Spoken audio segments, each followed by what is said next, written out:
Bueno, muy buenos días. Aquí ahora no necesito oscurecer un poco más porque ya se está tapando todo. Yo creo que voy a necesitar prender la luz más rato, pero bueno. Bien, estábamos en la página 61 y lo último que habíamos hablado era del sentido de la profecía cuando se pone por escrito, ¿no? O sea, que es un sentido que se pone por escrito lo que pasó, pero con la idea de que sirva para el futuro, para las nuevas generaciones. O sea, siempre la escritura tiene un sentido futurista, a pesar que relate cosas del pasado. Por esa razón es que muchos hechos históricos que tendrían importancia histórica, como la historia civil de esa época, digamos, la política, sencillamente no se ponen por escrito porque no implica una acción histórica de Yahvé para el futuro. O sea, lo que se relata es la historia de la intervención de Dios en el pueblo judío y en el mundo en general, en el Antiguo Testamento, en el pueblo judío fundamentalmente, pero no pretende ser un libro que relate la historia ni política, ni social, ni económica, ni nada. Es la historia religiosa, pero enfocado hacia las generaciones futuras. Por eso que Israel siempre consideró que la historia es la historia narrada ahí, es actividad de Dios, es palabra de Dios, aunque Dios no haya dicho nada, sino que haya actuado solamente. Esa actuación es palabra de Dios, se considera palabra de Dios. Y eso está reflejado en un montón de citas, pero voy a referirme a una solamente, por ejemplo, la del Salmo 78. Lo que hemos oído y conocido y nuestros padres nos han contado, nosotros lo contaremos a nuestros hijos. Narraremos a la generación futura las alabanzas del Señor, su poder y las maravillas que Él ha realizado. Y si nosotros vamos al Nuevo Testamento, esto se repite casi exacto al comienzo de la primera carta de San Juan.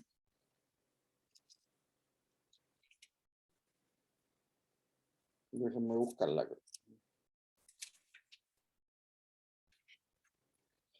Lo que existía desde el principio, lo que hemos oído, lo que hemos visto con nuestros ojos, lo que hemos contemplado y han palpado nuestras manos, es lo que ahora les anunciamos, la palabra de vida. O sea, esa comprensión clara de la actuación de Dios en la historia, es algo que viene del Antiguo Testamento, de la parte más antigua del Antiguo Testamento, pero siempre fue un dato así, o sea, una comprensión de ese tipo, incluso en el Nuevo Testamento, como lo acabamos de ver. O sea, la historia es palabra de Dios, por eso la transmitimos de generación en generación. Y eso lo entienden por conclusión de un hecho real que ha ocurrido, o sea, como consecuencia de hechos reales que han ocurrido. No es porque sea alguien que dogmáticamente lo diga, no. Es la comprensión por parte de quien escribe estos testimonios para el futuro, de que ahí ocurrió un hecho real significativo en que Dios intervino. Por eso que el objetivo de la enseñanza bíblica no es ni un conocimiento científico, ni un conocimiento histórico, ni nada de eso, sino que es entregar una sabiduría. Y eso lo vamos a ver con más detalle después cuando veamos los libros sapienciales. Es entregar una sabiduría, vale decir, una enseñanza de cómo vivir en paz con Dios, con el prójimo y con la naturaleza, esa triple sabiduría que se enseña aquí. Y eso es lo que movió a ese pueblo a reflejar por escrito esa palabra de Dios, o sea, una palabra de Dios que ocurrió en el pasado y que por lo tanto ese hecho ya pasó a ser un recuerdo tradicional oral y que finalmente se pone por escrito para enseñanza de las futuras generaciones. O sea, muestra la Sagrada Escritura muestra el significado de un acontecimiento histórico, pero no le interesa entrar en detalles muchas veces, en el acontecimiento en sí. Lo que le interesa es entregar el significado que ese acontecimiento histórico entregó. Por eso que, por ejemplo, algunas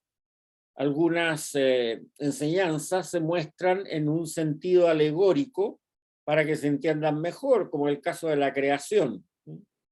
Ya dijimos que en el caso del relato de la creación, el significado que se quiere transmitir es triple, ¿no es cierto?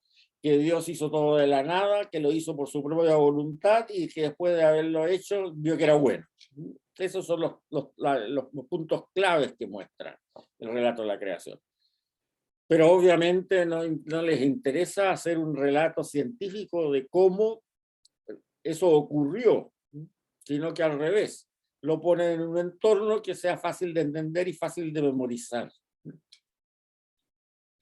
Ahora, en el Nuevo Testamento hay que entender muy bien la diferencia entre Cristo, Jesucristo, y los profetas. Los profetas siempre reciben la palabra de Dios. Eso ya lo vimos en los ejemplos que vimos de la vocación de Jeremías y la vocación de Ezequiel, ¿no? Que le dice, esto que yo te digo lo dirás así, te lo aprenderás de memoria, qué sé yo. O sea, el profeta recibe un mensaje, recibe una palabra de Dios que tiene que transmitir. En cambio, Jesucristo jamás recibe una palabra de Dios. Él es la palabra de Dios. Esa es la gran diferencia. Por lo tanto, no es lo correcto decir que Jesús es un profeta más, como dicen a lo mejor algunas personas, digamos, sobre todo algunos ateos, judíos modernos, también incluso lo llegan a reconocer eso. Es un profeta más. No, no es un profeta más.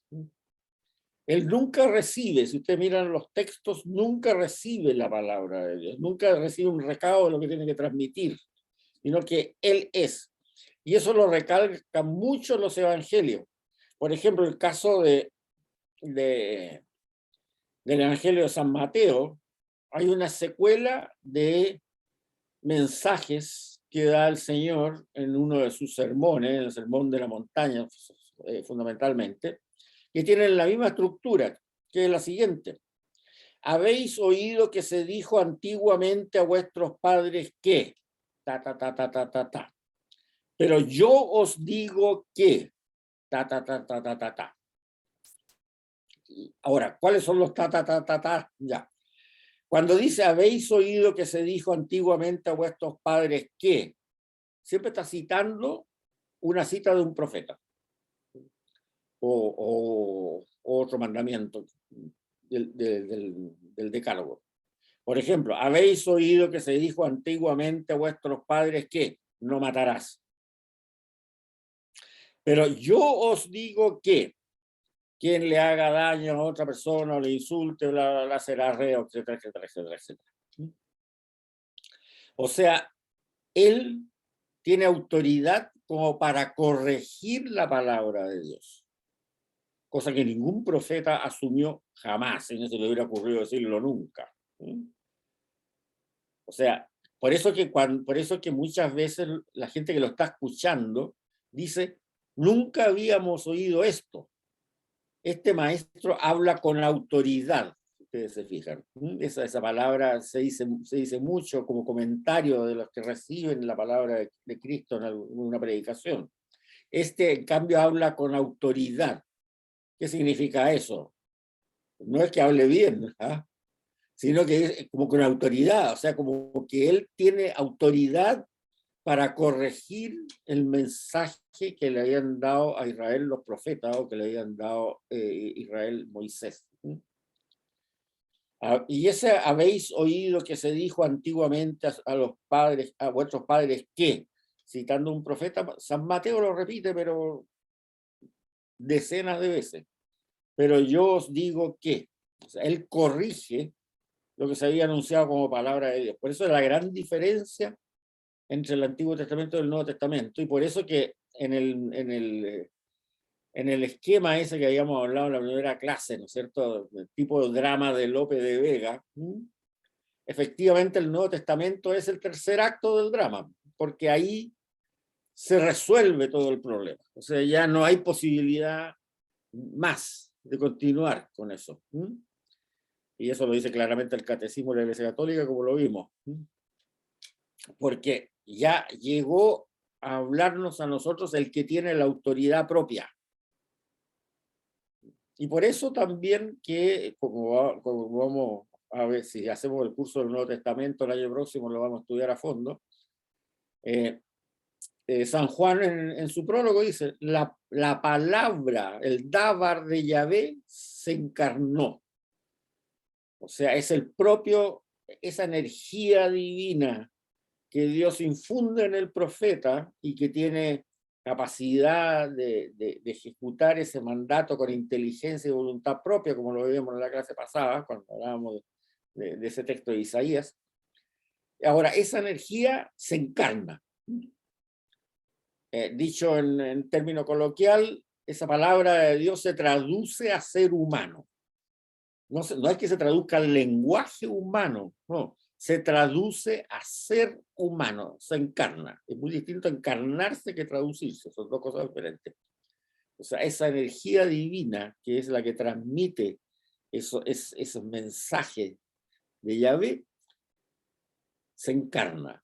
En lenguaje coloquial podríamos decir, se traduce esa energía a ser humano. Ya lo vamos a ver en más detalle. Ahora, eso no era tan raro en ese momento, piensen ustedes, el Evangelio de San Juan, el comienzo del Evangelio de San Juan lo dice claritamente. Y el Evangelio de San Juan hay que entender que es un evangelio redactado por el más judío de todos los judíos que escribieron en el Nuevo Testamento. O sea, San Juan Evangelista era una persona que tenía la mentalidad judía metida adentro 100%. Y por eso que su evangelio es el más difícil para nosotros comprenderlo hoy día, o sea, al lado de Mateo, Marco y Lucas. ¿Y por qué? Por la mentalidad judía, de la cual nosotros en este momento somos ajenos. Los otros son mucho más internacionales, podríamos decirlo así. Pero en cambio el evangelio de San Juan es tremendamente judío. Y sin embargo, él no tiene ningún problema en decir que la palabra de Yahvé, esa energía divina que se entendía como palabra, que es la palabra se entiende en el Antiguo Testamento como palabra de Dios, tomará carne humana. Eso, bueno, cuando tengamos un curso del Nuevo Testamento lo vamos a ver. Por eso es que hay una especie de intuición trinitaria en el Antiguo Testamento. Intuición, yo no digo que haya una comprensión, pero hay una especie de intuición trinitaria, de tal modo que discípulos como San Juan hayan podido entender la encarnación en una forma tan brillante y tan verdadera como la entendieron. Ahora, si ustedes tienen un amigo judío moderno, que además es rabino, no le vayan a decir que yo dije que hay una intuición trinitaria en el Antiguo Testamento, porque va a decir que yo estoy loco. Pero no es que esté loco, no. En esa época la había. Hoy día el problema y el drama es que ambas religiones, el judaísmo y el cristianismo, en la historia después de Cristo, han hecho todo lo posible para separarse y para pelearse entre ellas. Y la que ha llevado la mayor parte siempre ha sido la judía. Léanse la Inquisición, los pogromos y todas estas cosas. Entonces, claro, no les cae en la cabeza que se pueda hablar de un trinitarismo en esa época. Pero en esa época existía esta idea, y la vamos a ver después cuando veamos los libros de la sabiduría, en este mismo curso más adelante. En el libro de los Proverbios, la sabiduría divina se personifica, la dama sabiduría, en este caso femenina. O sea, existía ese entendimiento como posible. Por eso hablo de una intuición trinitaria, pero no una comprensión del trinitarismo.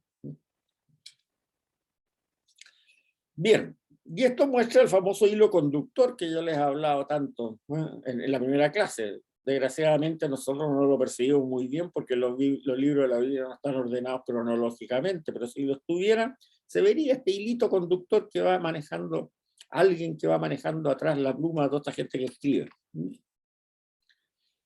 Bien, ahora vamos a ver algunas características de los mensajes de los profetas antes de entrar a ver profeta por profeta.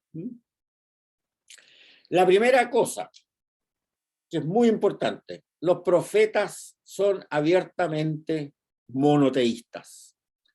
O sea, esa monolatría que existía al principio en la comprensión del yavismo y de la religión de nuestros padres, que hablábamos hace 2 o 3 clases atrás, en que significaba la monolatría, en que el Dios de mi familia, el Dios de mi nación, el Dios de mi tribu es uno. Ahora, cómo sea para tu familia, para otra nación y para otra tribu, no tengo idea y no me interesa saberlo. O sea, era un monoteísmo, una monolatría, ¿vale? Es decir, mi Dios es uno, pero el Dios tuyo no tengo idea. En cambio, ahora no.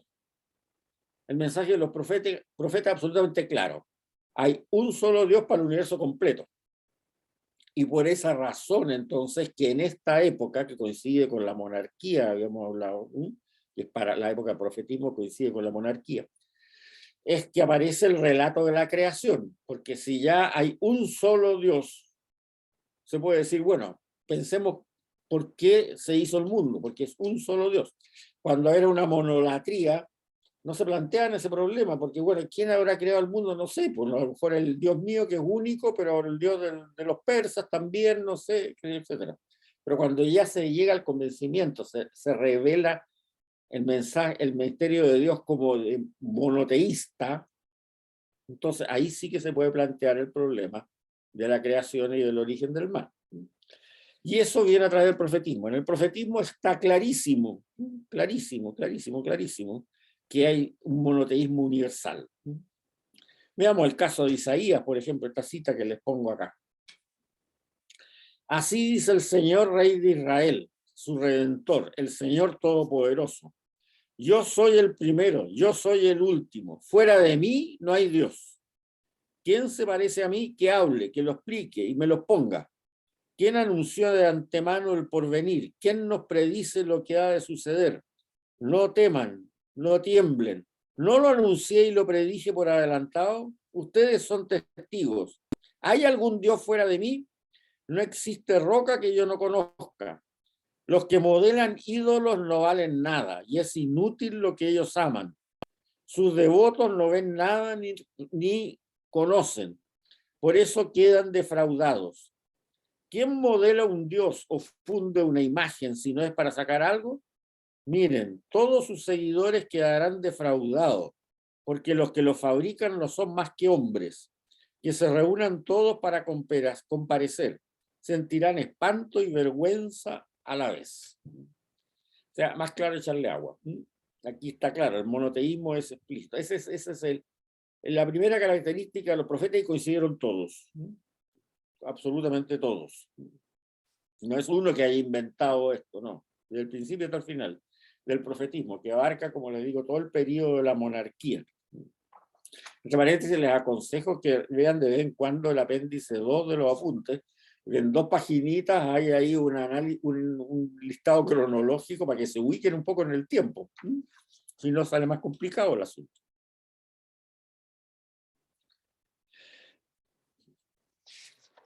La segunda cosa también, que es muy importante de los profetas, representan a Yahvé como defensor de los pobres y los débiles, y una religiosidad moral manifestando la confianza en un solo Dios y la fraternidad entre los miembros del pueblo de la alianza.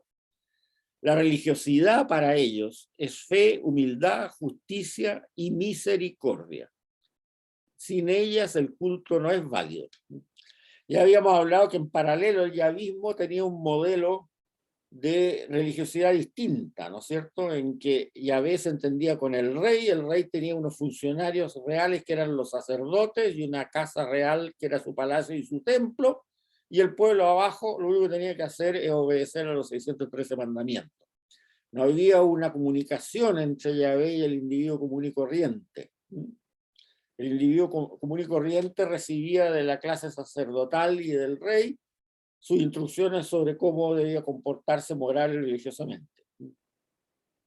Bueno, aquí el modelo que plantean los profetas es totalmente diferente. Es totalmente diferente y además que se veía que el modelo ya visto se estaba cayendo a pedazos cuando esa capa intermedia, que era un verdadero tampón que había ahí, se corrompía. Entonces, los profetas defienden siempre a los pobres y a los débiles. Y además, la religiosidad tiene que estar basada en la fe, humildad, justicia, misericordia, y sin ellas el culto no es válido. Y eso lo vamos a ver bien en detalle. O sea, hay varios profetas que critican tal forma el culto que directamente lo aborrecen. Ahora, los profetas más antiguos, ¿no?, los que llamamos en el canon los profetas anteriores, o sea, los que no tienen libro propio, como decimos nosotros ahora, esta gente se dirigían al rey cuando hacían llevaban un mensaje de Yahvé. Y la razón por la que se dirigían al rey, porque todavía tenían esperanza de que ese desvío de la clase real y de la clase sacerdotal a la idolatría a la corrupción se pudiera corregir. Sin embargo, los profetas posteriores, o sea, los que tienen libro propio, esa esperanza se abandona. Y el profeta que tiene el libro propio normalmente se dirige directamente al pueblo. Se salta la capa de arriba y la trata muy mal. O sea, ahí se notan dos etapas. Y que es muy interesante eso porque podemos sacar conclusiones también para nuestro tiempo. O sea, primero el mensaje va para tratar de corregir a aquellos que van por mal camino. El rey, la clase sacerdotal, y que se están corrompiendo. Y ahí hay profetas como Samuel, como Elías, como Eliseo, qué sé yo, vamos a verlos a continuación. Pero ya en la segunda etapa ya se abandona eso, ya no tiene remedio, ¿no? O sea, esa casta sacerdotal real la vamos a condenar, se va a ir al destierro, no tiene vuelta. Y ahí entonces la acción de esos profetas con libro va directamente hacia el pueblo. Por eso que en los profetas con el libro critican mucho la dinastía de David, el sacerdocio del templo, etc. Y cuando ya se ha perdido la esperanza de que esa capa superior se convierta, empieza la predicación de los profetas, el anuncio de lo que llaman el día de Yahvé, que es el día del juicio. No necesariamente el día final de la humanidad, sino en que se va a juzgar a esa casta corrupta que tenía una misión divina que cumplir y que no la está cumpliendo y que al contrario está pervirtiendo el mensaje de Dios. Veamos, por ejemplo, qué es lo que dice Sofonías. Se acerca el día grande del Señor, se acerca con gran rapidez. El día del Señor es más ágil que un fugitivo, más veloz que un soldado.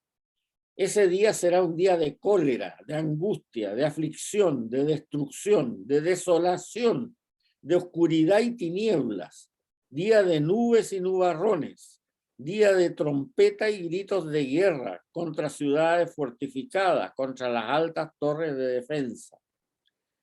Perseguiré a los hombres, dice el Señor, para que anden ciegos, porque pecaron contra mí. Su sangre se derramará como polvo, sus entrañas como estiércol. Ni su plata ni su oro podrán liberarlos. El día de la cólera del Señor, cuando el fuego de su celo consuma la tierra entera, cuando acabe cruelmente con todos los habitantes. Amontónense bien, pueblo despreciable, antes que los desparrame, que los exile, como la paja que se vuela, antes que los alcance el incendio de la ira del Señor. antes que los alcance el día de la ira del Señor. Busquen al Señor los humildes que cumplen sus mandatos. Busquen la justicia, busquen la humildad, y así encontrarán un refugio en el día de la ira del Señor. O sea, el día de la ira del Señor es un día de juicio, pero también de gracia para los pobres y humildes que confían en el Señor. Bien, quiero, antes de pasar a ver profeta por profeta, ver un caso curioso, que es el caso de Jonás. Bueno, el libro de Jonás en realidad está en la serie de los profetas con libros, tanto en la Biblia hebrea como la nuestra, pero hay que entenderlo que no necesariamente refleja que haya existido un profeta de ese nombre. Quizás sí, muy antiguamente, pero la tradición que quiere contar es otra. En el fondo es un libro de enseñanza de sabiduría sapensal, que enseña dos enseñanzas muy útiles y que sí efectivamente estaban claras para los profetas que fueron profetas, los profetas de verdad. En la primera mitad enseña, da una enseñanza que es la siguiente, que si alguien es instaurado como profeta y acepta ser instaurado como profeta, esa palabra que recibe, que como decía Jeremías, veíamos en la clase pasada, lo va a quemar por dentro y no va a poder ocultarla, va a lograr que él se comporte como, ese profeta se comporte como tal. ¿Ya? O sea, no hay vuelta. Ya. ¿Se acuerdan ustedes la cita de Jeremías que les decía en la clase pasada? O sea, la palabra me quemaban, me insultaban y todo, pero yo no podía dejar de proclamar lo que tú me habías dicho, qué sé yo, etc. Y eso es lo que la primera parte del libro Jonás trata de relatar con esa novelita del que se lo traga la ballena y todas estas cosas. O sea, Jonás, ¿qué es lo que hace? Le da susto ir a Nínive para decirles que si no se convierten en 3 días va a ser destruida, y en vez de ir para acá, se va para allá. Entonces, ¿qué es lo que pasa? Esa palabra que lleva adentro, esa energía, que es una energía que tiene inteligencia y voluntad propia, como lo decíamos en la clase pasada de Dios, provoca una tempestad. Y los marineros y los demás pasajeros del barco se dan cuenta que esa tempestad no tiene razón de ser por la época donde ocurrió, digamos, porque en esa época se supone que los vientos eran calmados, que se lleva, hacía buen tiempo y todo lo demás.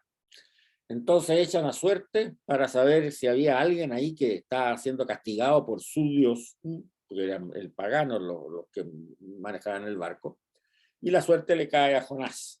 Y él reconoce, dice, sí, esta tempestad es por mí. Entonces lo echan al agua, y ahí se calma la tempestad. Y ahí aparece la ballena. La ballena, entre paréntesis, no tiene un estómago que le quepa un ser humano adentro, o sea, está claro que es algo simbólico.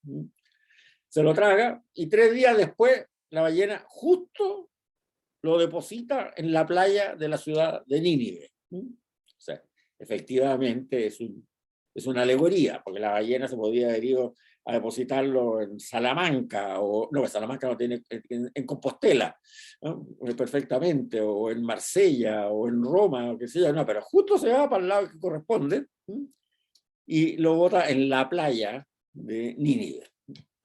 Bueno, ahí se da cuenta Jonás que tiene que hacer lo que tiene que hacer, y predica, la recorre entera, y la predica, y le va bien, porque Nínive se convierte. Bueno, hasta ahí nos cuentan los libros de historia sagrada, pero la enseñanza más importante es lo que viene a continuación. Déjenme arreglar esto de nuevo. ¿Y qué es lo que viene a continuación? Que nunca nos cuentan los libros de historia sagrada, porque nos cuentan lo anecdótico, nomás que no tiene ninguna importancia. Resulta de que Jonás se taima y se queja a Dios, porque él lo que esperaba es que cayera fuego del cielo, como pasó en Sodoma y Gomorra, y Nínive quedara destruida, de tal manera que cuando él volviera a Israel, le dijeran, oh, qué gran profeta eres tú. mira, todo lo que tú anunciaste ocurrió. Y resulta que lo que quería Dios no era eso, no quería hacer un show, ¿no?, de fuegos artificiales. Lo que quería Dios, ya lo que quería Yahvé, era que Nínive se convirtiera. Y Nínive se convirtió. Por lo tanto, Dios estaba feliz que eso hubiera ocurrido. El que se había taimado y estaba amargado era Jonás, porque no entendió cuál era su pega. Su pega era tratar de que efectivamente Nínive se convirtiera, y si tuvo éxito debería haberse arrodillado ahí mismo y haber dado gracias a Dios porque lo ayudó a que Nínive se convirtiera y escapara de ese feroz castigo. Bueno, y esa es la gran enseñanza del libro de Jonás, que los objetivos de Dios son distintos que los objetivos de los hombres. O sea, si nosotros le pedimos a Dios un favor en nuestra oración, y es el mensaje de esto, Dios va a hacer lo mejor para solucionar el problema que nosotros estamos planteando. Pero lo más probable es que Él tenga una solución mucho mejor que la que nosotros se nos ocurrió pedirle. O sea, va a resolver el problema, pero desde el punto de vista de Él. Y nosotros vamos a tener que ser agradecidos de que lo haya resuelto desde el punto de vista de Él, aunque el punto de vista de Él no coincida con el punto de vista nuestro. Seguramente con el tiempo nos daremos cuenta que Él tenía toda la razón de resolverlo de una manera distinta a la forma que nosotros se lo habíamos pedido. Esa es la enseñanza del libro de Jonás. Normalmente, muchas veces nosotros pedimos algo, pero que también está relacionado un poco con nuestro ego. Y Dios nos va a resolver el problema de una forma mucho más efectiva, sin importarle que a nosotros se nos levante el ego con eso. Porque ese no es el objetivo. El objetivo es resolver el problema. Bueno, ustedes saben ese refrán que se dice mucho y que tiene mucha razón, ¿cierto? Dios escribe la historia, ¿cómo es? Dios escribe la historia en líneas derechas con renglones torcidos o algo por el estilo, digamos. No me acuerdo exactamente cómo es, pero en el fondo es eso, ¿no? O sea, Dios va a arreglar el problema. Nosotros tenemos que pedirle a Dios en nuestra oración que solucione un problema, pero no tenemos por qué pasarle un torpedo, como decimos en Chile, con la solución. Que Él vea la mejor forma de resolverlo. Y ahí eso tiene que ser nuestra oración. Pedirle a Dios que solucione el problema y que Él vea cómo lo hace. Bien, eso es sobre Jonás. Vamos ahora a ver, y lo vamos a ver en esta clase y la próxima, profeta por profeta. De los profetas anteriores, el más importante es Elías. Elías, estos profetas que no tienen libro propio. Y el mensaje de Elías es exclusivamente el mensaje monoteísta. Y evitar por toda forma la corrupción que había en la época del rey Ahaz y de su reina predilecta, que era Jezabel, por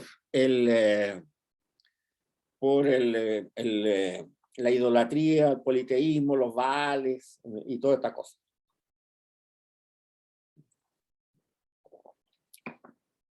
Jezabel era extranjera. Ahaz se había, Ahaz, no me acuerdo el nombre exacto, se había casado con una extranjera y esa extranjera adoraba a un dios que se llamaba Baal. Y como era una persona muy dominante frente al rey y a su marido, y el relato del libro de Samuel nos dice claramente este problema, o el libro de los reyes también, que era muy dominante y el otro era un pusilánime que no era capaz de decir nada por sí solo. Entonces ella instaura altares del dios Baal en Jerusalén. Y por lo tanto hay un sacerdocio del dios Baal en paralelo con el sacerdocio de Yahvé, que al final prácticamente termina ejerciéndolo Elías y un par de ayudantes como Eliseo en forma individual, porque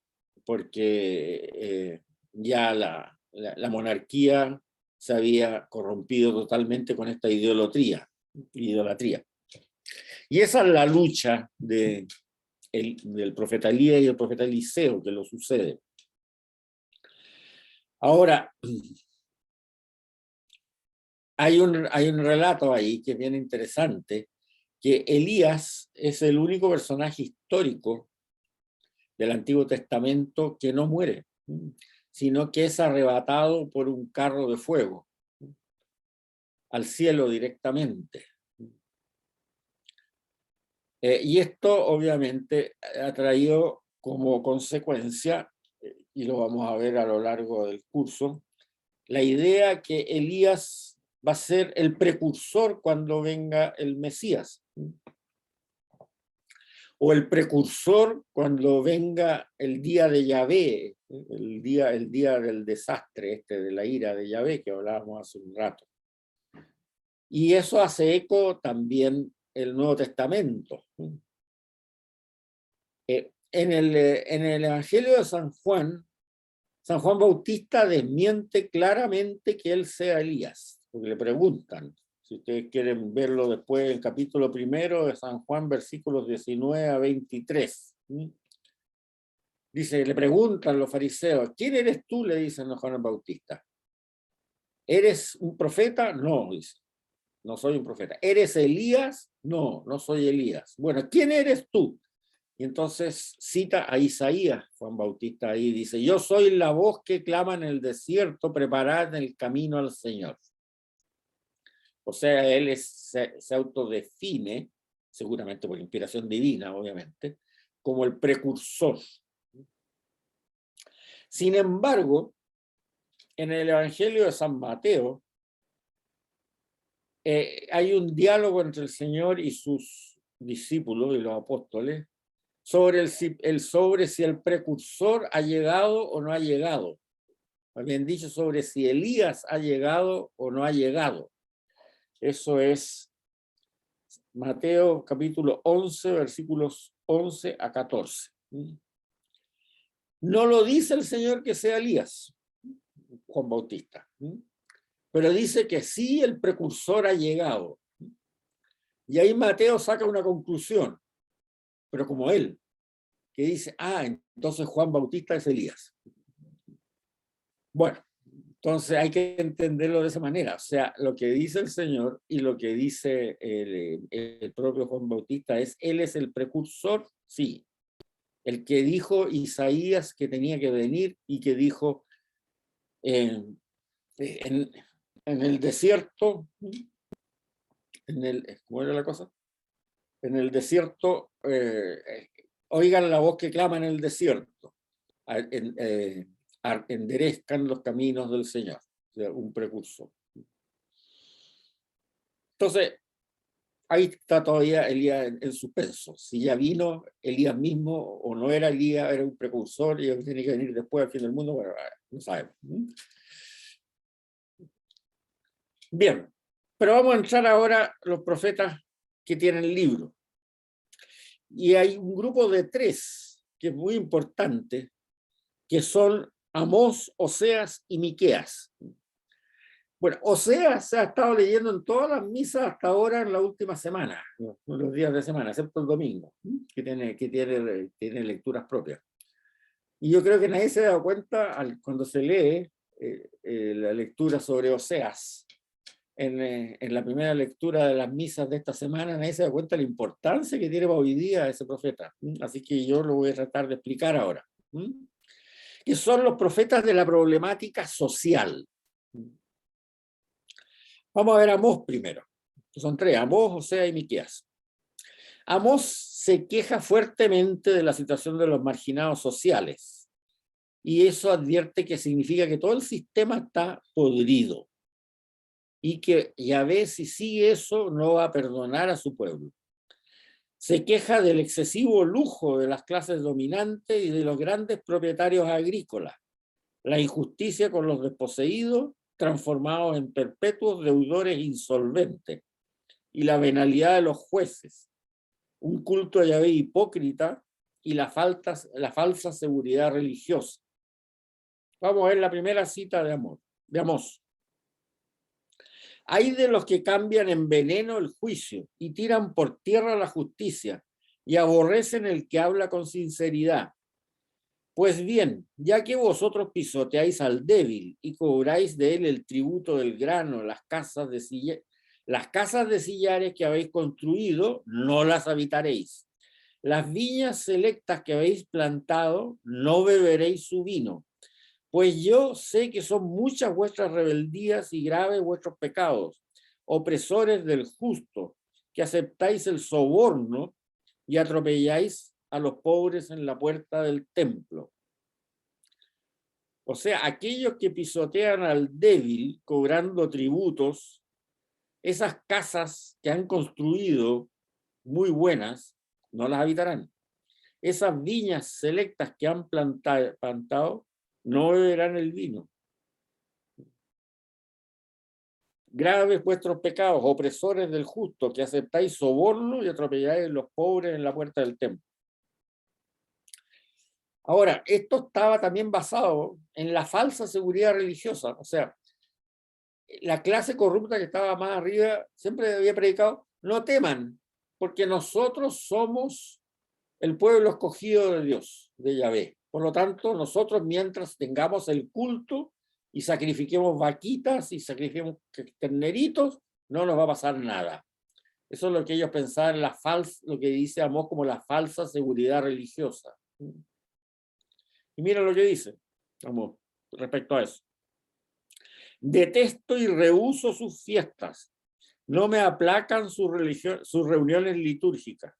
Por muchos holocaustos y ofrendas que me traigan, no los aceptaré, ni miraré sus víctimas cebadas. Retiren de mi presencia el barullo de los cantos. No quiero oír la música de la cítara en el templo, sino que fluya como agua el derecho y la justicia como arroyo perenne. Bueno, eso lo dice también el Señor, lo cita explícitamente en el Nuevo Testamento. O sea, no confiar en la ritualidad. Eso es lo que dice. La ritualidad no garantiza una religiosidad correcta. Lo que garantiza la religiosidad correcta es que fluya como agua el derecho y la justicia como arroyo perenne. O sea, eso muchas veces nosotros cuando se lee en la misa nosotros pensamos, oye, que eran malos los judíos en esa época. Cámbiale un par de palabritas y podría resonar ahora, y eso es lo que yo pongo acá. Detesto y rehúso sus fiestas litúrgicas. No me aplacan sus misas. Por muchas misas y rosarios que me traigan, no los aceptaré ni miraré su ofrenda. Retiren de mi presencia el barullo de los cantos litúrgicos. No quiero oír la música de la guitarra, sino que fluya como agua el derecho y la justicia como arroyo perenne. O sea, la ritualidad, o sea, a ver, la religiosidad, cuando se convierte solo en ritualidad, no sirve. Tiene que ser una religiosidad vivida y una liturgia vivida. La ritualidad pura no garantiza nada. Eso es lo que dice claramente Amós. Sigamos. Se acuestan en lechos de marfil, se refiere a la clase sacerdotal y a la monarquía. Se acuestan en lechos de marfil, arrellanados en divanes. Comen carneros y rebaño y terneras engordadas en el establo. Canturrean al son del arpa. Beben vinos en copas. Se ungen con perfume exquisito y no se duelen del desastre de la casa de José. Pues encabezarán la cuerda de los cautivos al exilio y se acabará la orgía de los disolutos. Porque detesto el Fausto de Jacob y odio sus palacios, Entregaré la ciudad y sus habitantes. El Señor ha dado orden de reducir a escombros las mansiones. O sea, el apocalipsis se vivía en esa época, ¿no? Nosotros creo que no estamos en una situación mucho mejor, estamos bastante en situaciones medio apocalípticas en el mundo global, no solamente en Chile, digamos, en el mundo global hoy día. Hay que tener cuidado. Bueno, ese era Amós. Sigamos a Miqueas ahora. El mensaje de Miqueas va a la queja amarga, a la opresión del campesino pobre. En esa época los tributos eran atroces y eran parejos, ¿no? Los impuestos. Como veíamos en la clase pasada, cuando el profeta Samuel les decía a los que se querían, o la antepasada, no sé, que se querían que les dieran un rey, ¿no? Sí, pero te vendrán los derechos del rey, te cobrarán tributo para mantener el ejército, para mantener el palacio, para mantener a toda esta gente. No importa, queremos un rey. Ah. Bueno, eso había llegado a un extremo en la época de Miqueas, en la época de la monarquía. Porque los impuestos no eran progresivos como somos acá, como lo hacemos ahora, ¿no es cierto? Que la tasa va subiendo a medida de tus ingresos. No, el impuesto era parejo. Y después cuando llegaron los romanos cobraban un impuesto parejo también. Fíjense que en la época del Señor, el impuesto, entre los impuestos que cobraban por el templo, los impuestos que cobraba Herodes y los impuestos que cobraban los romanos, era el 30% de los ingresos, parejo. O sea, el que ganaba un denario, un tercio de denario iba para el fisco. Y el que ganaba 1.000.000 de denarios, un tercio de 1.000.000 de denarios llevaba para el fisco. Bueno, eso significaba, obviamente, por supuesto, que los publicanos estaban muy mal vistos en ese momento, porque eran los que cobraban todo eso. Pues imagínense los publicanos, la imagen que tenían dentro del pueblo, por eso que en el Evangelio están tan desprestigiados. Y además que usaban métodos coercitivos para que pagaran, pues no era voluntaria la cosa. Entonces, ¿qué pasaba con este esquema? Lo que dice Miqueas.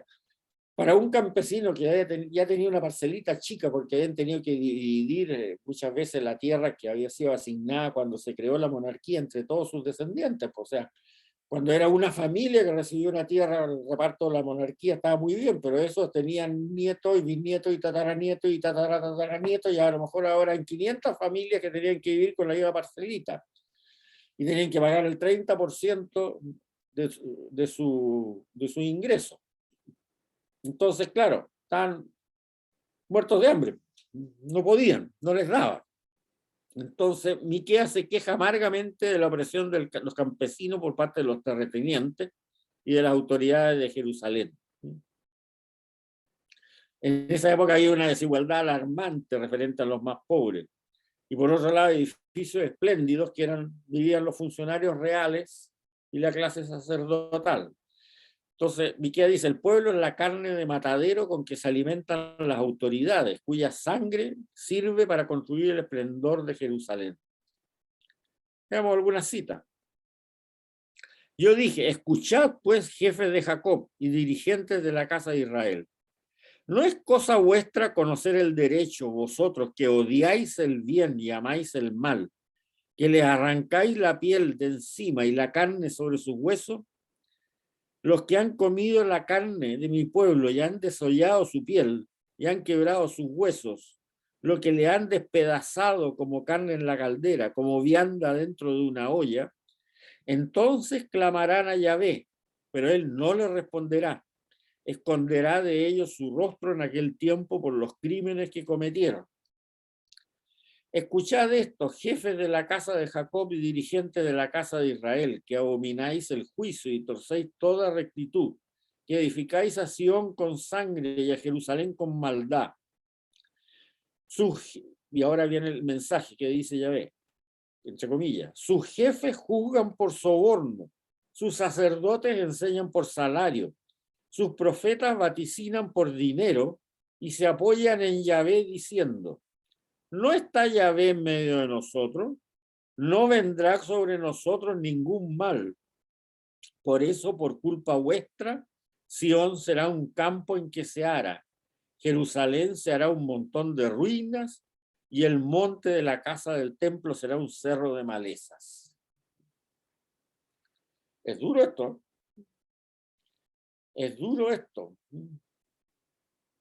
Por eso que uno dice, bueno, el Papa Francisco, que está tan preocupado por el destino de los emigrantes, por ejemplo, ¿no? En Europa, que sé yo, que están en esos campos, que se mueren como moscas tratando de arrancar en el Mediterráneo y en manos de traficantes, cosa que también estamos empezando a vivir en Chile, todos estos traficantes que traen emigrantes a pie desde Venezuela hasta Colchane.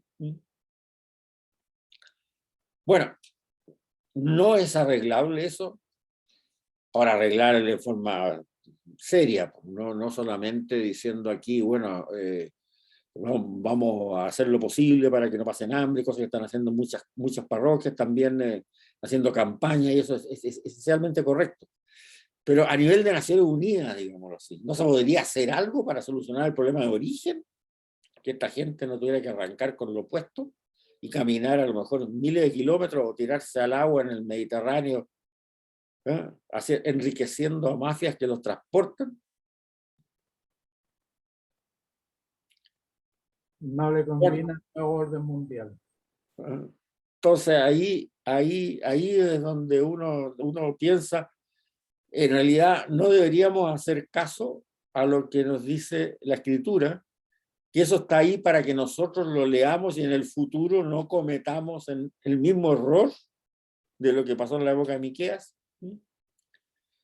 Volvemos a lo que les decía al principio de la clase. O sea, la Escritura no es un relato del pasado, si esa mentalidad que nos metieron que el Antiguo Testamento era historia sagrada es nefasta. No, es una apuesta por escrito de la acción de Dios para todos los presentes del futuro.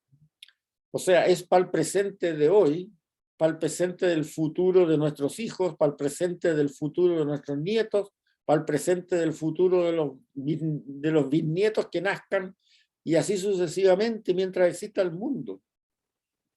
Como decía Monseñor Moreno, mi maestro ahí en la Facultad de Teología, el Antiguo Testamento no es libro de la historia de un pueblo, es el libro de un pueblo que tiene historia, que es totalmente diferente.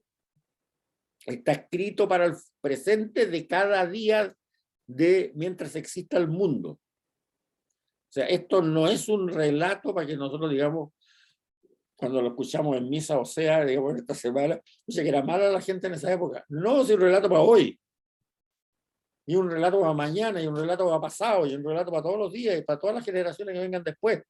O sea, es un relato para el presente de cada día del futuro desde cuando se escribió. Eso es. Sigamos con Miqueas. ¿Qué hora tenemos? Estamos bien. ¿Con qué me acercaré al Señor? Me inclinaré ante el Dios de las alturas. Me acercaré con holocaustos, con novillos de un año. ¿Se complacerá el Señor en un millar de carneros o en 10.000 arroyos de grasa? Se te ha dado a conocer, oh hombre, lo que es bueno, lo que Dios desea de ti. Simplemente que practiques la justicia, que ames la misericordia y que camines humildemente con tu Dios. Eso. Sigue Miqueas. La voz del Señor grita a la ciudad. Escuchad, tribu y consejo de la ciudad, cuyos ricos abundan en violencia, cuyos habitantes mienten y tienen en la boca una lengua embustera. Todavía hay en la casa del malvado tesoro injusto, medidas engañosas y menguadas. ¿Podré yo perdonar las balanzas con trampa, las pesas falsas en la bolsa? Pues yo comenzaré a golpearte, a devastarte por tus pecados. Comerás sin saciarte, el hambre te devorará por dentro. Pondrás a buen recaudo, mas no salvarás nada. Y lo que hayas salvado lo entregaré yo a la espada. Bueno, eso de las pesas falsas y balanzas con trampa, podríamos traducirlo al mundo actual con estos, ¿cómo se llama? Cuando se ponen de acuerdo para hacer un monopolio de precios, que han habido varias denuncias. Ahora, colusión, las colusiones. ¿Ah? No, ahora ya eso de las pesas falsas de las balanzas que se ponían así, digamos, ya no corren. Pero las colusiones corren y otras cositas también, digámoslo así. Entonces, bueno, ¿es para hoy esto nosotros o no es para hoy? Ahora, Oseas sigue también igual, que es el que hemos estado leyendo en las misas de ahora. Se queja duramente de la falsa idea de la divinidad fomentada por un culto vacío y una piedad sin raigambre moral. Se intenta manipular a Yahvé, eliminando sus exigencias éticas, queriendo contentarlo y apaciguarlo con ofrendas e interminables citas, sacrificios de animales. Y Jesús cita a Oseas varias veces con San Mateo, porque quiero lealtad, no sacrificio, conocimiento de Dios y no holocausto. En la versión que nosotros nos enseñaban en el colegio de los 10 mandamientos, el segundo mandamiento, no sé si todavía se enseña igual, digamos, pero dado que lo que hablábamos antes de la clase, de que todos somos más o menos contemporáneos en los veteranos que somos, ¿se acuerdan? Conversamos hace una hora atrás que estábamos conversando eso. El segundo mandamiento a nosotros nos lo enseñaban como diciendo no jurar su santo nombre en vano. Y eso en realidad nadie lo entendía, porque en realidad los únicos que juraban por Dios en vano normalmente eran los cabros chicos como nosotros en esa época, en esos años, que cuando la mamá nos retaba y nos preguntaba ¿quién se comió este chocolate que tenía guardado en la despensa? La primera disculpa que decíamos, no, te juro por Dios que yo no fui, a pesar que lo habíamos comido. Bueno, pero no es una cosa que uno dice que amerita uno de los 10 mandamientos. Bueno, la idea de ese mandamiento en el hebreo original le podríamos traducir hoy día por no chantajear a Dios. A Dios no se le puede chantajear.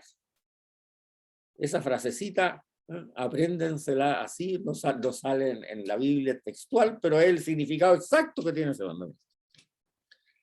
O sea, y lo dice Amós, se intenta manipular a Yahvé, eliminando sus exigencias éticas, queriendo contentarlo y apaciguarlo con ofrendas e interminables sacrificios de animales. Y es cierto, o sea, en esa época tan desgraciada, fue la época de más gloria del templo de Jerusalén. La época de más gloria del templo de Jerusalén. Pero era un chantaje a Dios. Se estaba chantajeando. No va a pasar nada porque mira la cantidad de animalitos que sacrificamos todos los días. Estamos bien. Entonces, veamos. También lo decía Miqueas cuando hablábamos antes. Es la idea de no chantajear a Dios. Ahora, ¿qué pasa con las mandas hoy día? Yo trataría en lo posible de educar a los niños que no hagan mandas, digamos, sino que sencillamente se comprometan a hacer las cosas bien. Porque hay un cierto chantaje que muchas veces realizan los niños inconscientemente, si no es algo malo, ¿no? No es que lo piensen, pero que sea el típico niñito, uno lo ha visto en nietos también, ¿qué pasa? Hay que decirle no se hace así la cosa. Que le dicen, ay, que señora, es que me vaya bien en la prueba que toca el lunes, ¿no? Y si me da bien, te prometo que no voy a comer chocolate durante un mes. Típica manda de cabros chicos.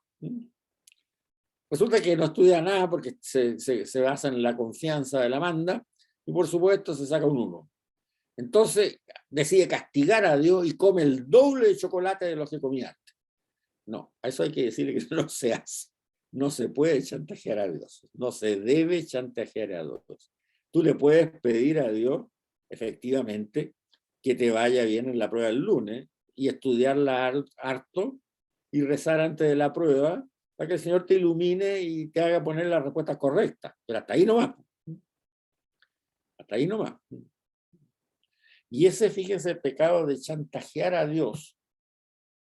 Si uno analiza los mensajes de los profetas que han anunciado castigos, digamos, fuertes, como el exilio y todo, es el castigo al pecado que más Dios ha detestado, el sentirse chantajeado.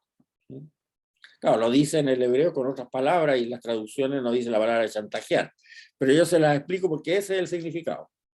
Nunca chantajear a Dios. Y el mismo San Mateo lo dice, que el Señor lo dijo, porque quiero lealtad, no sacrificios, conocimiento de Dios, no holocaustos. Ahora, Oseas tiene también un mensaje muy humano de Yahvé frente a esto. Después de despotricar, de la misma forma que ha despotricado Miqueas y Amós, como hemos hablado, sin embargo, Dios sufre con esa rebeldía y con esa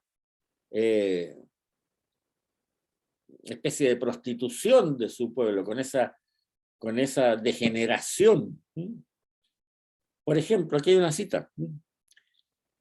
¿Cómo podré dejarte, Efraín? Efraín era el hijo mayor de Jacob, o sea, el primero de las 12 tribus. ¿Cómo podré dejarte, Efraín? ¿Cómo podré entregarte, Israel? Me da un vuelco el corazón, se me conmueven las entrañas. No ejecutaré mi condena, no volveré a destruir a Efraín, que yo soy Dios y no ser humano, el santo en medio de ti y no un enemigo devastador. O sea, aquí da a entender Oseas que lo que quería Dios era castigar de frentón. O sea, si no te conviertes en 30 días, te destruyo, como dijo Jonás, más o menos algo parecido. Pero se arrepiente, porque ¿cómo te podré destruir? No lo destruiré, que yo soy Dios, no hombre. Y en vez de destruir lo que lo hace, lo manda al exilio. Pero también el exilio no va a ser a todos, sino que va a ser a aquellos que merecen el exilio. Y por eso que surge en la época de los profetas la teología de los pobres. Y dejaré en medio de ti un pueblo humilde y pobre, el cual confiará en el nombre de Yahvé. Este resto de Israel no hará injusticia ni dirá mentira, ni en boca de ellos se hallará lengua engañosa, porque serán apacentados y reposarán, y no habrá quien los atemorice.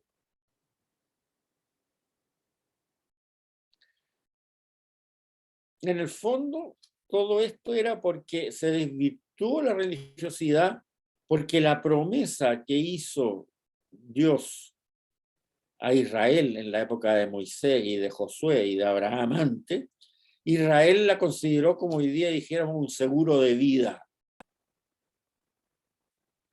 Y no, la promesa es una promesa tutelar, que como decían también las escrituras en las clases anteriores, cuando habla el profeta Samuel y nombra rey a David, yo protegeré a tus descendientes, pero como un padre protege a sus hijos, que cuando se porte bien lo premiaré y que cuando se porte mal lo reprenderé y lo castigaré tal como un padre corrige a sus propios hijos.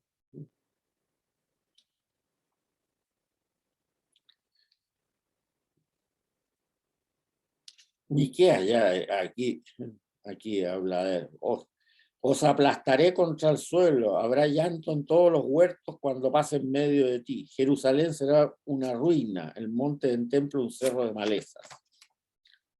Estos son estas tres personajes, Oseas, Miqueas y Amós.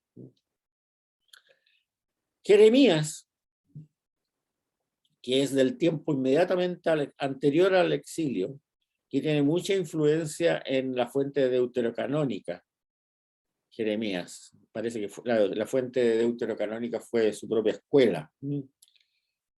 Habla de la teología del amor y de la fidelidad. No reconoce el carácter central del templo. Pero lo que más le molesta es que el pueblo no se ha convertido. El mensaje de Jeremías es la conversión.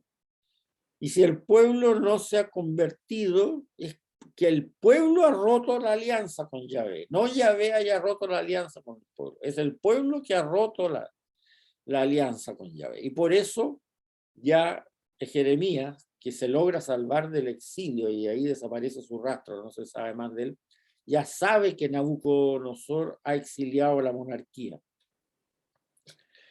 Veamos. Palabras que el Señor dirigió a Jeremías. Párate junto a la puerta del templo y proclama allí. Escuchen, judíos, la palabra del Señor, los que entran por estas puertas a adorar al Señor. Así dice el Señor Todopoderoso, Dios de Israel.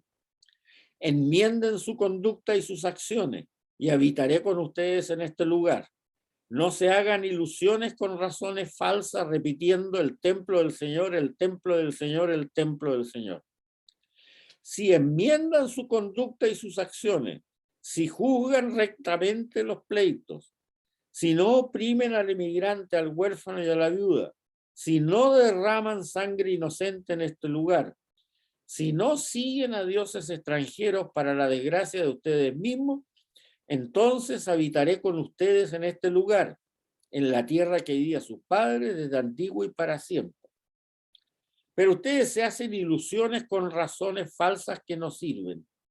De modo que roban y matan, cometen adulterio, juran en falso, queman incienso a Baal, siguen a dioses extranjeros y desconocidos, y después entran a presentarse ante mí en este templo que me lleva mi nombre y dicen, ¿estamos salvados para seguir cometiendo las mismas maldades? ¿Creen que este templo que lleva mi nombre es una cueva de bandidos?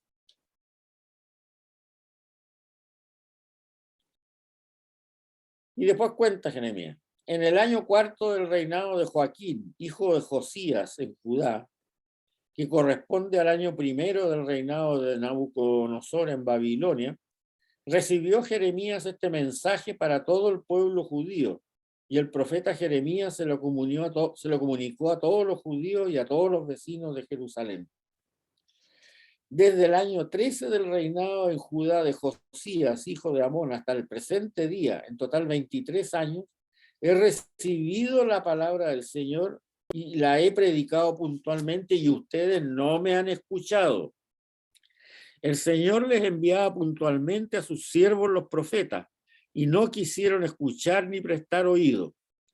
Los exhortaban que se convierta cada uno en su mala conducta y sus malas acciones y volverá a la tierra que el Señor les entregó a ustedes y a sus padres desde siempre y para siempre. O sea, la palabra esencial de Jeremías es la conversión. Y es ya el momento antes de la catástrofe, o sea, hasta el último minuto, Yahvé envió profeta para que la gente se convirtiera. Pero no pasó. El pueblo lo pinta como una mujer infiel, el mensaje de Jeremías. Ha abandonado a Yahvé y por eso debe convertirse y volver.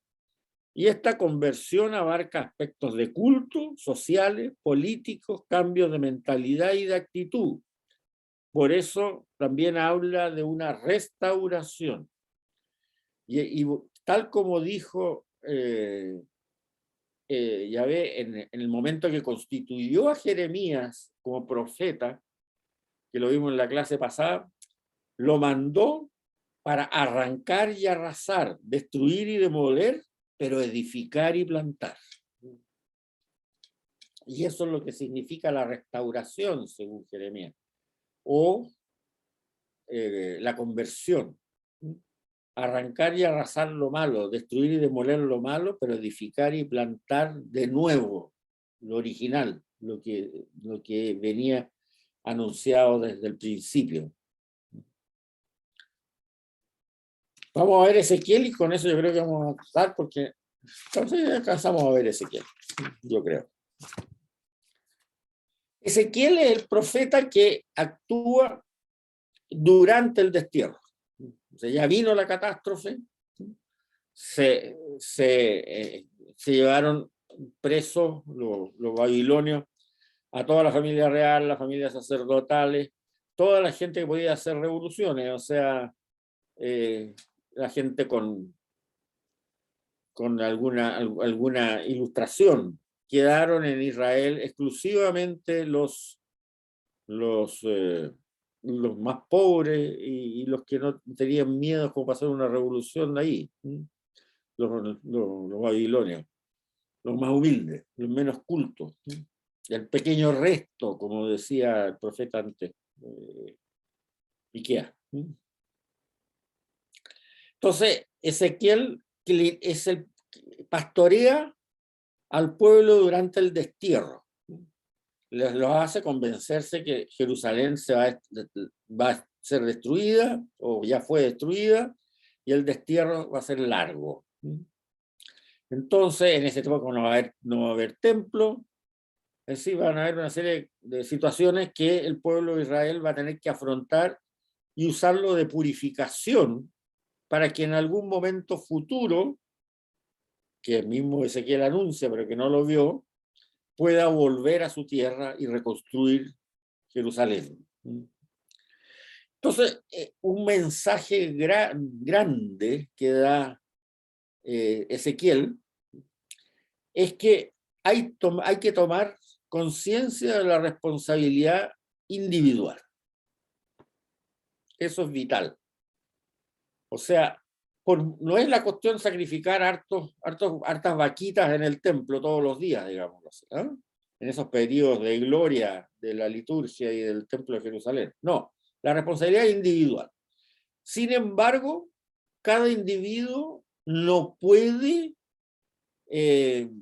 desligarse de la responsabilidad colectiva del pueblo.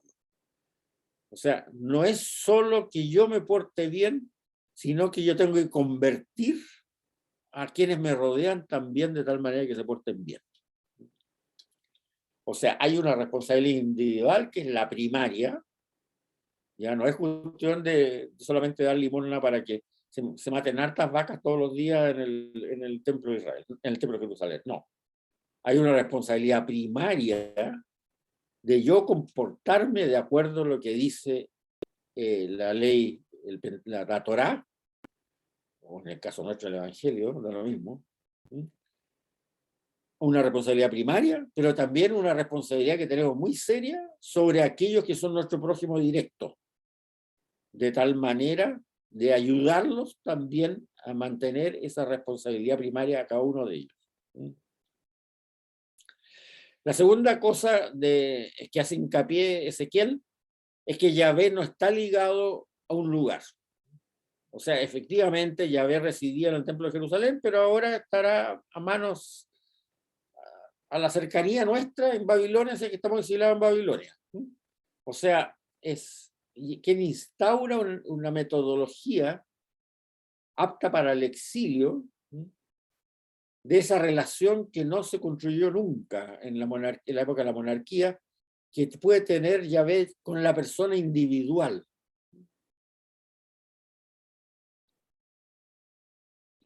A pesar de que el exilio iba a ser largo, el futuro no estaba cerrado.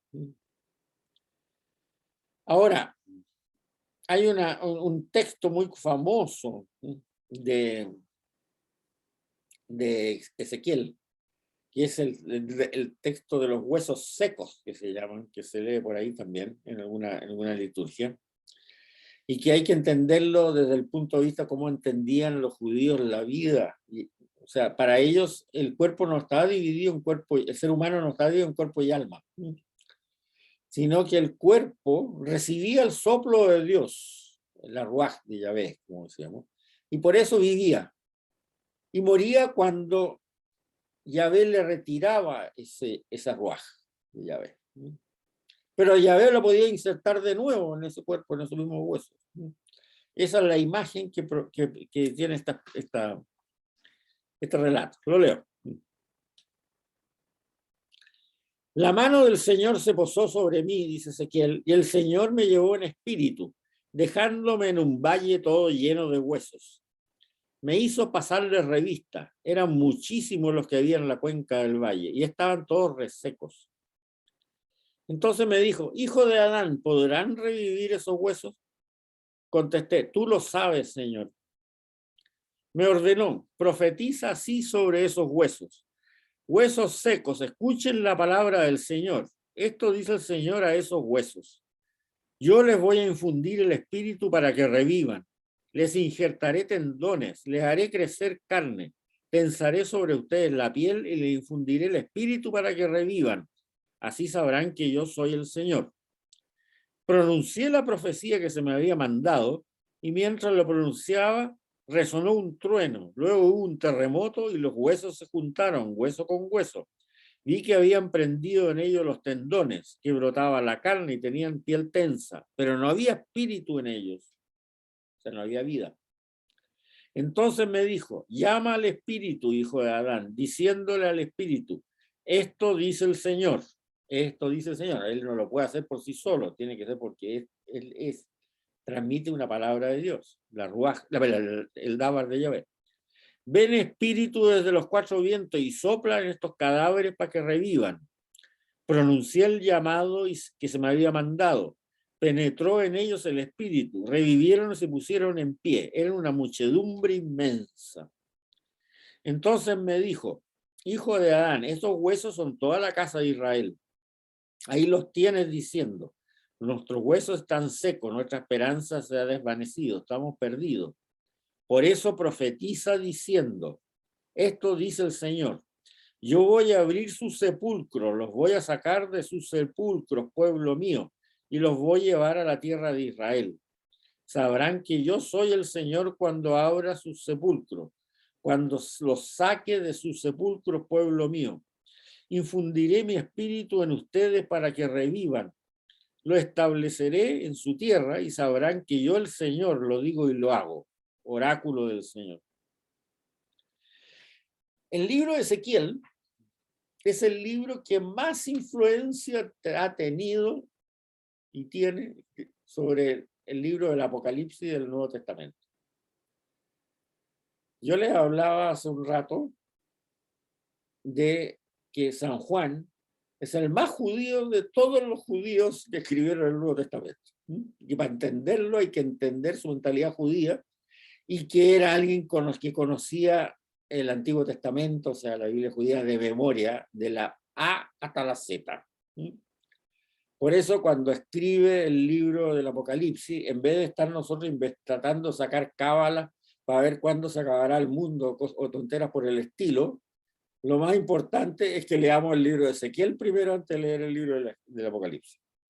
Porque sin decirlo, porque San Juan escribió como judío, a una comunidad de creyentes que él tenía que eran todos judíos y que eran tan entendidos en el Antiguo Testamento, en la Biblia hebrea, como él. Entonces no tenía que darle explicaciones. A ver, esto lo saqué de Ezequiel y escribí un pedazo del Apocalipsis. Otra más. Esto lo saqué de Ezequiel y escribí otro pedazo del Apocalipsis. Para el lector del Apocalipsis original, para el cual San Juan escribió ese libro, le queda clarísimo al leer a qué se estaba refiriendo. Entonces, todo esto, si ustedes ven algunas imágenes que presenta el libro del Apocalipsis, se nota claramente que están calcadas aquí. O sea, consejo, mientras no hagamos un curso en el Nuevo Testamento, que le vamos a destinar, ahí le destino al Apocalipsis como unas 3 clases más o menos. Cuando quieran entender algo del Apocalipsis, léanse el libro de Ezequiel primero.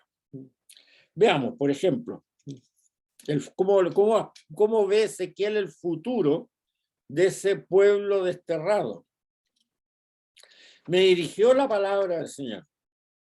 Y tú, hijo de Adán, agarra una vara y escribe en ella, Judá. Luego agarra otra vara y escribe en ella, José. Júntalas la una con la otra, de modo que formen una sola vara y queden unidas en tu mano. Y cuando la gente de tu pueblo te diga, explícanos lo que quieres decir, respóndele. Esto dice el Señor, voy a tomar la vara de José y juntarla con la vara de Judá, de modo que formen una sola vara y quedarán unidas en mi mano. La vara de José representa el reino de Israel, por eso vean el apéndice 2. Y la vara de Judá representa el reino de Judá.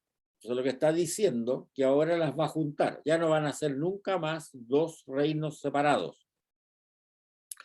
Toma las manos las 2 varas y enseñándoselas dice, Esto dice el Señor: voy a recoger a los israelitas de las naciones a donde marcharon. Voy a congregarlos de todas las partes y los voy a repatriar. Los haré un solo pueblo en su país, en los montes de Israel, y un solo rey reinará sobre todos ellos. No volverán a ser dos naciones ni a desmembrarse en dos monarquías. No volverán a contaminarse con sus ídolos y fetiches y con todos sus crímenes. Los libraré de sus pecados y apostasías, los purificaré. Ellos serán mi pueblo y yo seré su Dios. Mi siervo David, o sea, el descendiente de David, será su rey, el único pastor de todos ellos. Caminarán según mis mandatos y cumplirán mis preceptos poniéndolos por obra. Habitarán en la tierra que le di a mi siervo Jacob, en la que habitaron sus padres. Allí vivirán para siempre ellos y sus hijos y sus nietos, y mi siervo David será su príncipe para siempre. Haré con ellos una alianza de paz, alianza eterna, y pactaré con ellos. Los estableceré, los acrecentaré y pondré entre ellos mi santuario para siempre. Tendré mi morada junto a ellos y yo seré su Dios y ellos serán mi pueblo. Veamos otro también que refleja bastante el Apocalipsis. Me hizo volver a la entrada del templo. Del umbral del templo manaba agua hacia el oriente y el templo miraba hacia el oriente. El agua iba bajando por el lado derecho al sur del altar. Me sacó por la puerta norte y me llevó por fuera a la puerta del atrio que mira al oriente. El agua iba corriendo por el lado derecho. El hombre que llevaba el cordel en la mano salió hacia el este, midió 500 metros y me hizo atravesar las aguas, agua hasta los tobillos. Midió otros 500 y me hizo cruzar las aguas, agua hasta las rodillas. Midió otros 500 y me hizo pasar, agua hasta la cintura. Midió otros 500, era un torrente que no pude cruzar, pues habían crecido las aguas y no se hacía a pie, era un torrente que no se podía vadear. Me dijo entonces el Señor Yahvé: ¿qué has visto, hijo de Adán? A la vuelta me condujo por la orilla del torrente. Al virar la orilla del río, una gran arboleda en sus dos márgenes. Me dijo: estas aguas fluyen hacia el oriente, bajarán hasta el desierto, desembocarán en el mar de las aguas pútridas y los sanearán. Todos los seres vivos que bullan ahí donde desemboque la corriente que sale del templo tendrán vida y habrá peces en abundancia. Al desembocar allí estas aguas quedará saneado el mar y habrá vida por donde quiera que llegue la corriente. Se pondrán pescadores a su orilla, desde Engadí hasta Englaín. Habrá tendederos de redes, su pesca será variada, tan abundante como la del Mediterráneo. A la vera del río, en sus dos riberas, crecerá toda clase de frutales. No se marchitarán sus hojas ni sus frutos se acabarán. Darán cosecha nueva cada luna, porque los riega las aguas que emanan del santuario. Su fruto será comestible y sus hojas medicinales. Bueno, los que hayan ido a San Juan de Vitacura, la parroquia donde voy yo, el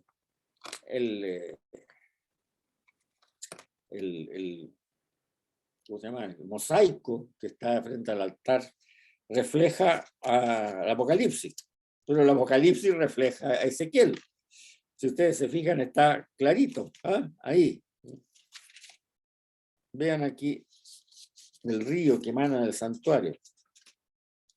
En el capítulo 22, 1:5. Tengo que ponerme aquí porque no veo mucho. No vale la pena prender la luz todavía. ¿Qué es lo que dice el Apocalipsis de San Juan en el Nuevo Testamento, el último libro? Capítulo 22, versículos 1-5. Me mostró un río de agua viva, brillante como el cristal que brotaba del trono de Dios y del Cordero. En medio de la plaza y en los márgenes del río crece el árbol de la vida, que da fruto 12 veces, cada mes una cosecha. Aquí dice lo mismo, porque dice Ezequiel que da cada luna una cosecha. Cada mes una cosecha, y sus hojas son medicinales para las naciones. Aquí también lo mismo lo dice Ezequiel. No habrá ahí nada de maldito. En ella se encontrará el trono de Dios y del Cordero. Obvio, si sale del santuario, como dice Ezequiel. Sus siervos lo adorarán y verán su rostro y llevarán en la frente su nombre. Allí no habrá noche, no les hará falta luz de lámpara ni luz de sol, porque los ilumina el Señor Dios y reinarán por los siglos de los siglos. Apocalipsis de San Juan, capítulo 22, versículos 1 al 5. Bueno, terminemos con Ezequiel. La responsabilidad personal. La religión va a asumir la ética individualista de las relaciones entre el hombre y su Dios, quien juzgará a cada uno según su conducta. O sea, ya hay relación entre Dios y cada ser humano, cosa que en el modelo yavista era muy complicado. El juicio de Dios no está ligado por el pasado, ni siquiera por el pasado personal de cada uno, ya que todo el mundo puede convertirse o también pervertirse, lo cual es novedoso en el pensamiento bíblico de esa época. Pero a pesar de todo, Israel se mantiene como una colectividad con un destino solidario. El buen judío no puede restarse a colaborar con la salvación de su pueblo. Además, al negarse que Yahvé está ligado a lugar alguno, este es libre para salvar y estar presente en todas las partes para salvar a los que le sirven debidamente. O sea, tú, judío exiliado en Babilonia, puedes encontrar a Dios y puedes adorar a Dios, aunque Jerusalén, el templo, esté destruido. Yahvé abandonó el templo de Jerusalén a causa de las abominaciones de los sacerdotes y de la casa real. Y ahora hay que buscarle en el destierro. Bien, hasta aquí llegamos. A ver, espérense un minutito y podemos ver qué preguntas han habido.